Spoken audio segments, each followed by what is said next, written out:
Hello, it's Mark Ryan here with Easy 8A. I love talking about 8A, everything 8A. Today I'm going to talk about the bona fide place of business requirement for 8A construction. I've been getting a lot of questions about it lately, specifically because, the moratorium's going to end here in about a month on September 30th of 2023. So what does that mean and how is it going to affect 8A construction?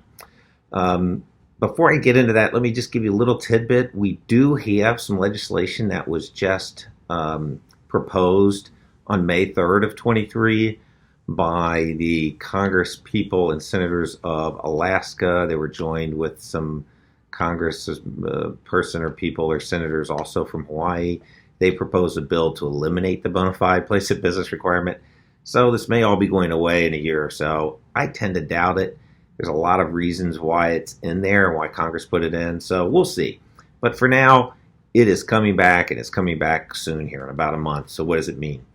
A little bit of background. In 1998, the SBA created the requirement, and basically what it says is that if you're engaged in construction work, whether it's sole source or competitive, you have to have a bona fide place of business in the area in which you, being the 8A firm, are performing a federal construction project. So they said you have to do it to the maximum extent practicable. How clear as mud, right? They really didn't define, and it's of course quite confusing. They did say that it should be awarded within the county or state where the work was performed. Really didn't give us a lot of clarity. They did say you had to employ at least one full-time individual at that location, and that you weren't allowed to use construction trailers or temporary construction sites as that bona fide place of business. So, for example, if you wanted to win an 8A construction project in Cincinnati, Ohio, you needed to have an office in Cincinnati, Ohio in order to bid on that and be awarded that project.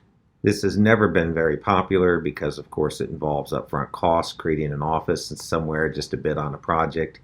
So 8A firms, for as long as I've been doing this, 19 years, have been after the SBA to get away with this, to get rid of this requirement. So we've gotten a clarification on it here, a final ruling that came out earlier this year in 2023. The SBA has said we're not getting rid of it, but we will clarify two big areas. First, the areas that are served or can be served by a bona fide office, and they clarified what a bona fide office is. So I'm going to talk about those two areas. So first, what is the area served by a bona fide office?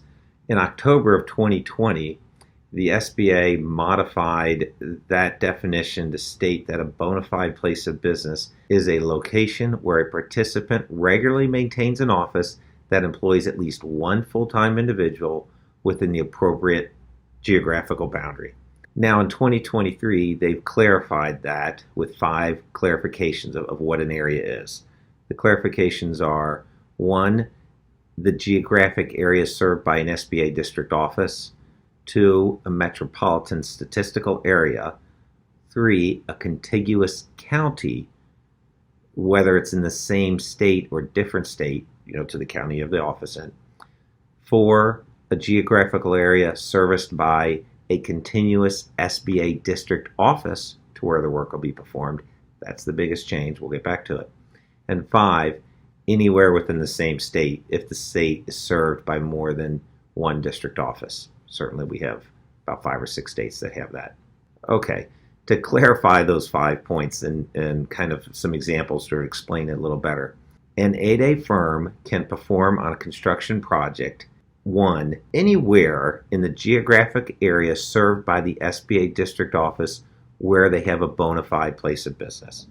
So for my example before, if I'm in Cincinnati, and so that's the Columbus district of the SBA, I can do a contract in Cincinnati, Columbus, Dayton, anywhere serviced by that Columbus district. 2, anywhere in the geographic area serviced by a metropolitan statistical area where a bona fide place of business is located. Usually that's smaller than the SBA district, so you won't see this used much. But same thing, the metropolitan area for Cincinnati, I can service. 3, any county that is contiguous, whether in the same state or not, to the county where the bona fide place of business is located. Typically, that'll get picked up by the next requirement, but for my example, if I'm in Cincinnati and I want to do a contract in Boone County, Kentucky, which they touch, across a state line, I can do that. 4, anywhere in a state where a bona fide place of business is located, even if the state is serviced by more than one SBA district office. So, for example, in California, we have 6 district offices. So if you have a bona fide office all the way down in San Diego, you can still do work in San Francisco, for example.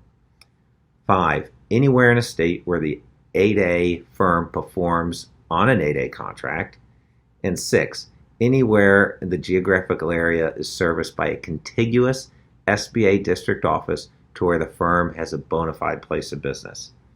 This is probably the biggest change because these district offices can be really large. For most states, around 45 of them, the district office is the entire state. So, quick example. If, in my Cincinnati example, I've got a bona fide place of business in Cincinnati, Ohio, I can now perform work in, of course, that Columbus district that I'm in. I can also do work in the Cleveland district, which is about the top half of Ohio. I can do work in the Kentucky district, which is the entire state, the Indiana district, again, the entire state, the West Virginia district, again, the entire state. So by having an office in Cincinnati, I can now perform work in the entire state of Ohio, Indiana, Kentucky, and West Virginia. They do clarify that I cannot then do work in Illinois because I'm doing a job in Indiana, which I was allowed to do because it touches my district office in Cincinnati. So if I want to then stretch my boundaries to Illinois, I actually have to then have an office in Indiana to be able to go over there or establish an office, a bona fide office in Illinois. All right, the second area they clarified is what is a bona fide place of business. And this is a big change. Certainly as a result of the pandemic, the SBA is recognizing home offices, so they have established that a bona fide place of business can now be a home-based office, provided it is staffed by a full-time employee, which they have also clarified now only has to work 20 hours a week in that location.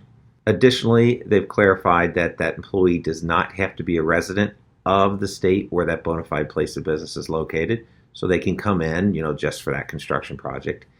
And they also clarified that you're allowed to rotate multiple employees through that office. So it doesn't just have to be one person getting that 20 hours a week in there. All right, and finally, they have clarified how you deal with construction projects that have multiple locations involved in them. They have said that you're only required to have one bona fide place of business, but it must be in the location where a majority of the work is being performed. And they measure that by dollar value.